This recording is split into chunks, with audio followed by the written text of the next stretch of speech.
રાધે રાધે. મારે એક વાત કરવી છે, મારા ફ્રેન્ડની એક વાત શેર કરવાની છે અમને, કે મારા ભાઈબંધનું અને એક છોકરીનું રિલેશન હતું, 1 વર્ષ સુધી રહ્યું.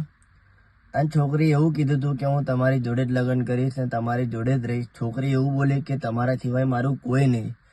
તો છોકરાએ વિશ્વાસ કર્યો કે સારું, મને તો મારું પાર્ટનર એટલું મસ્ત મળે છે ને કે કોઈ દિવસ આવું નહીં થાય એમ. તે છોકરીએ 1 વર્ષ સુધી વાત કરી, ફર્યા હર્યા, બધું જ કર્યું. અને એના મમ્મીને ખબર હતી કે હું આની જોડે જ લગ્ન કરવાની છું એમ. તો છોકરાએ એવું કીધું કે સારું કહેવાય કે મને એ છોકરી મારી જોડે લગ્ન કરવાની છે અને બધી વાત શેર કરવાની.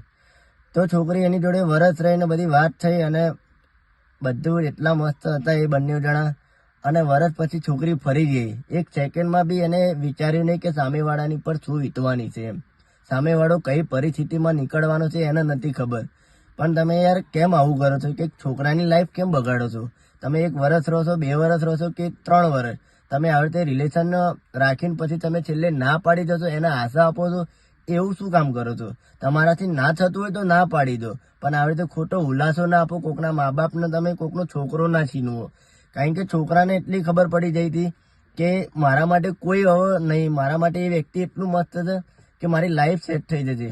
આજકાલનો તમે એની ઉપર એટલી બધી પ્રેશર નાખો છો અને છોકરો મા બાપથી દૂર થઈને છોકરો આત્મહત્યા કરવાનું વિચારે છે. તમે કોકના પ્રેમ માટે આટલું બધું એ શું કામ કરો? તમારાથી ના ફાવતું હોય તો ના રહો.